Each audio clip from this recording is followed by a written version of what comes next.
Home of the Brave by Katherine Applegate. Running away. I wait till Ganwar falls asleep.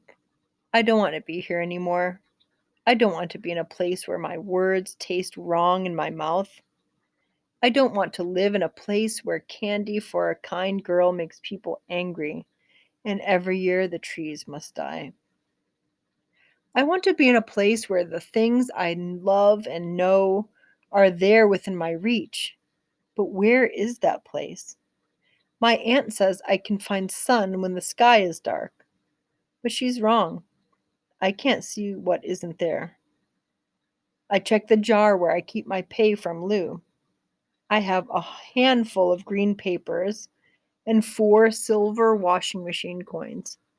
With such riches, I can run far away to places I've seen on the TV machine, although it will mean a lot of walking. Maybe I can go to Washington to the president's house and ask him to help find Mama. I know 2 buses, the bus to the grocery store and the mall, and the one to Lou's farm. I will take the bus that comes to the first bus stop. To the will take the bus that comes to the bus stop first, and then at least I will be on my way. I would like to leave a note so that my aunt and Ganwar and Hannah don't won't worry about me. But I don't know yet how to write many words. Ganwar snores softly. I leave half the green papers on the sofa. I write my name on a scrap of paper. I make a heart shape like the one I gave Hannah. I get my jacket and I go.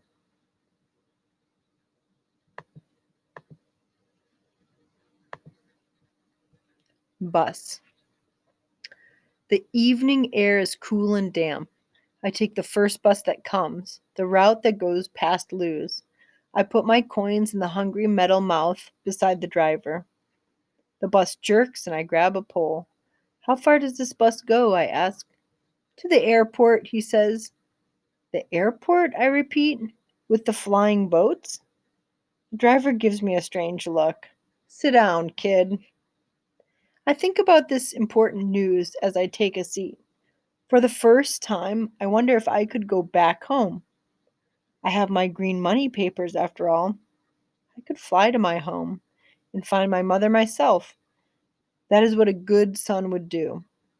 I think of the vastness of my country. I think of the camp, the guns, the blood. I wonder if flying back home would be like the time I tried to fly from the top of the acacia tree. The bus is nearly empty. We pass many buildings and take many turns, and then we're on a big street I know well. In the soft light, I see familiar places, the gas stations, the empty lots, the cars for sale, with bright lights on a string overhead, like captured stars. This is an ugly land, I think. It needs endless horizons and emptiness. Here, too, many buildings block the sky. You can't even watch the sun put on his bright pajamas and sink into bed. We're coming close to Lou's. I feel bad not to have said my thank yous and goodbyes and to have shouted at Lou in anger. In my old home, where death sneaks into your home, in the hush of night, goodbyes were a precious thing. How can I miss a place of such pain, I wonder? It doesn't make sense. And yet, there it is. What I miss is the time before the pain. I miss Mama and Lul and singing to my father. Oh, and listening to my father singing and laughing song. Let me read that over again. What I miss is the time before the pain. I miss Mama and Lul and listening to my father sing a laughing song. In the moonlight, I see first the old gray fence with new boards on the gate. Ganwar and I had fixed. I see Lou's house, the tree with its great brown arms outstretched, the sagging barn. I see Goal, too. She is in the field alone, staring out at the road. I touch the window, and then, I don't know why, I yell for the driver to stop. Treed. By the time I'm over the fence, Goal has spotted me. She trudges over, slow but determined, like an old woman longing for her grandchild's embrace. When we reach each other, I put my head on her neck. You should be in the barn, I say. I peer over I peer over her to see if Lou is outside. The sky is rich with stars, like fresh black dirt, sprinkled with tiny seeds. The moon hangs low, a cupped hand of silver water. Goal nudges me. I know this means she wants an ear scratch, so I do as I am told. Tears warm my cheeks. A door slams. I see Lou heading to the barn. I crouch low beside Goal. I don't want Lou to see me crying. She will be coming to get Goal, and I must hide. The field is empty. There's nowhere to go but the but the big tree. I dash over and clamber up easily. It's a good climbing tree, high up in the tangle of branches. I watch the cars charge by like a herd of panicked animals. Goal looks up at me, wondering why her ear scratches over. She heads slowly in the direction of the tree. I wipe my nose on my sleeve. No, I say softly. Go away, Goal. She settles in under the tree and stares up at me like a motherless puppy. I'm so high I should be able to see forever. In the starlight, I imagine that if I try hard enough, I can see my family's thatched hut, my father's sharp horned cattle, the tree where I learned I'm not meant to be a bird. Go away, I whisper. I'm going to be here for a long time.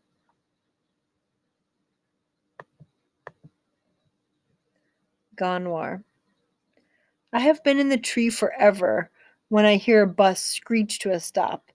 Far across the field, I can just make out a tall figure climbing down the bus stairs. Ganwar leaps over the fence and strides across the field. He's heading toward the barn, but then he stops. He looks at Goal. He looks up into the branches of my tree, and he laughs. Please don't tell me you're trying to fly again, he says. How did you find me here? I ask in a loud whisper. I woke up when you shut the door. I watched from the window when you got on the bus, and I took the next one. Why? I demanded. Gunmar shrugs. I don't know exactly, but it was worth it just to see you stuck up there. Using his good hand, in one graceful move, he climbs up to join me. I don't want company, I say. He ignores me. So, you're running away? I'm trying. Where to? Maybe I'm going home to find Mama. Kanwar nods. You think that's what she would want? That's what a man would do, I say. Kanwar rubs his chin. What if she's already on her way here? I rub my eyes. Suddenly, I feel tired. If I lie back on this branch, I feel I could fall asleep for a week. I'm not used to making so many decisions. I'm not used to so many changes. In my old world, I was just Keck, the silly boy. I was Lul's little brother, Gonwar's troublesome cousin, my parents' mischievous child. That was all, and that was enough. I sigh. There are too many hard things, I say softly. I can barely hear my own words. It isn't fair. I just want I want everything I lost. Ganwar rubs the place where his hand should be. I look away. I don't want to think about what he has lost. Maybe I'll come with you, Ganwar says. No, I say firmly. You stay. But it will never be right for me here, Keck. I have this. He holds up his stump of an arm, and I have the gar. It's worse for me. I'll never fit in. If you're giving up, why shouldn't I? I don't answer him, but when I look at Ganwar's arm, I think of how he leapt into the tree like it was his only home, and how he does all the work I do with just one good hand to help him. I remember something my mama used to say on dark days. If you can talk, you can sing. If you can walk, you can dance. Ganwar, I whisper, what if she never comes? What if it's only me? I can't do it all by myself. Ganwar sends me a sad smile. My cousin, he says, you already are. Talk. I hear the crunch of someone walking. Lou comes out of the barn. Goal, she cries. What are you up to, old girl? Slowly, Lou makes her way over. She follows Goal's gaze up into the tree. My, she says. This may be the first time in history a cow has treed two boys.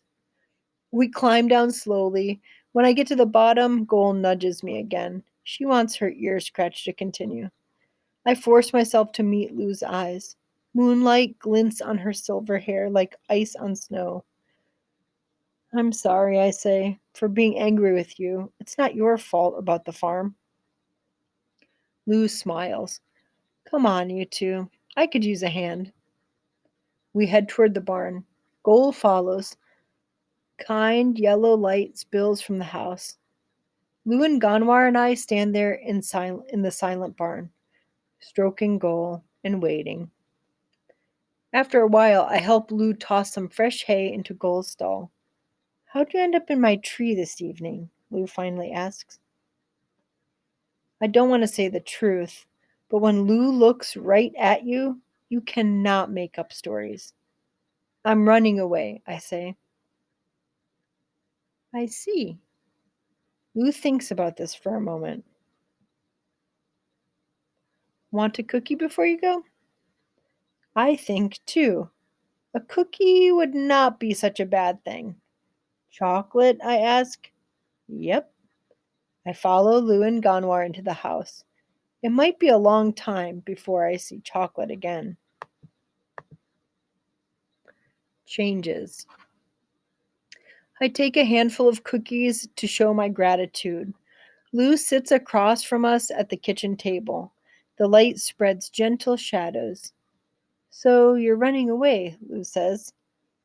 That's a mighty big job. I watch while Lou gets us glasses of milk. On top of the cold box, there is a picture in a frame.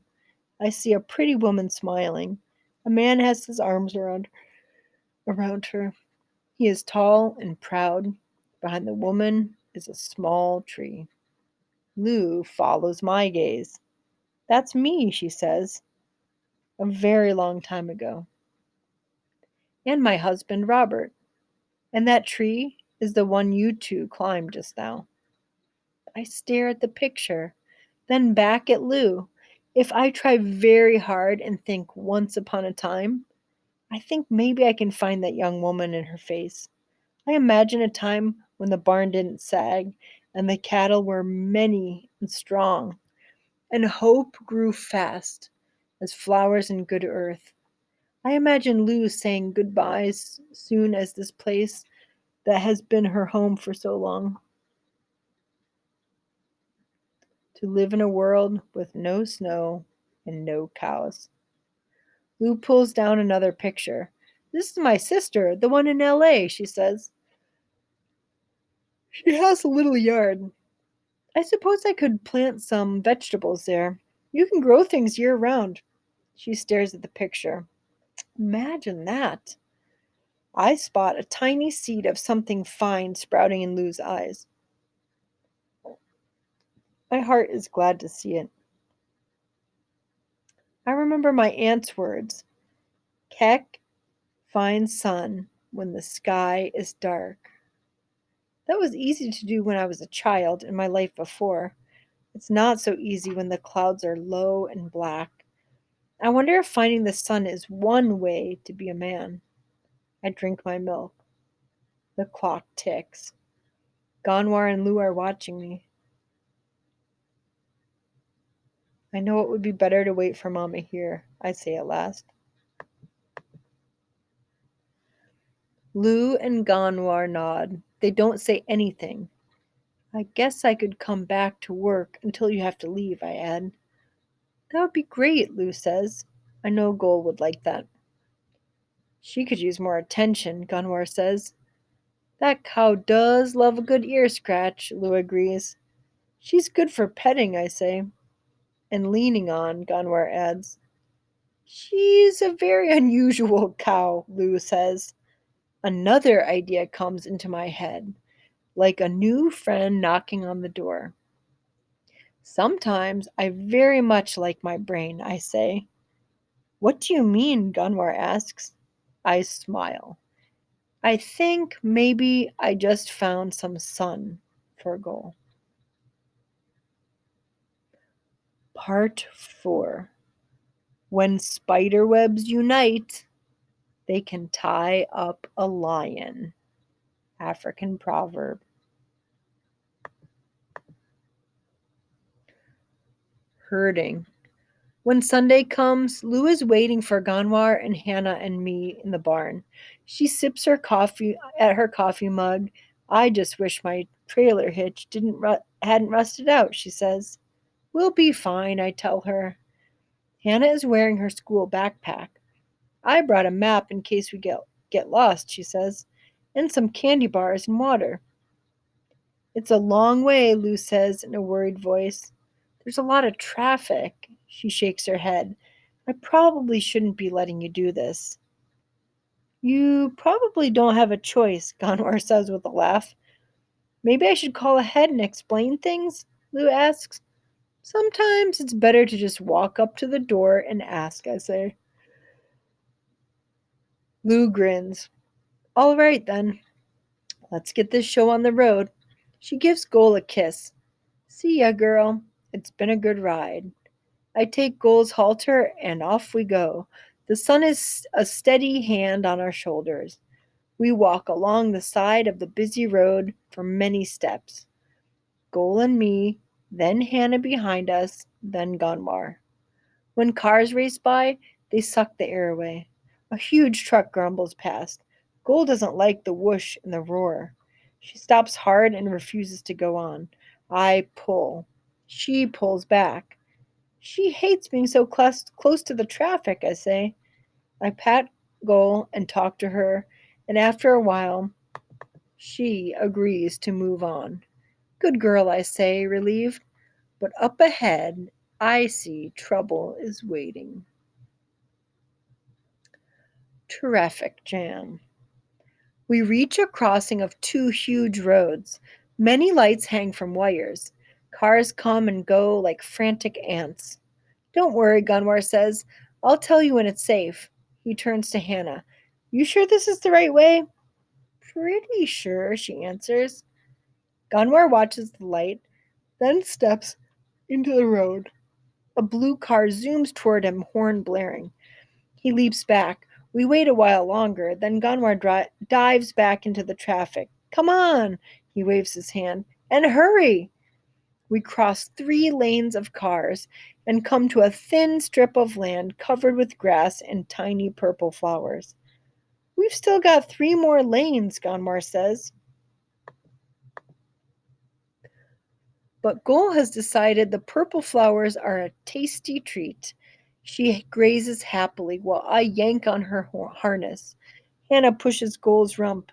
Come on, girl, come on, Ganwar cries. The light turns yellow. Hurry, Hannah yells. Gol glances up to see what all the noise is about. She chomps down one last bite. Then she ambles out into the road. The light turns red. We are in the middle of a sea of cars. Honking and shouting hurts our ears. Gol looks at me as if to say, why is everyone in such a hurry? I pull. Hannah and Gunwar push. Nobody moves. Goal has come to a stop, and so has all the traffic.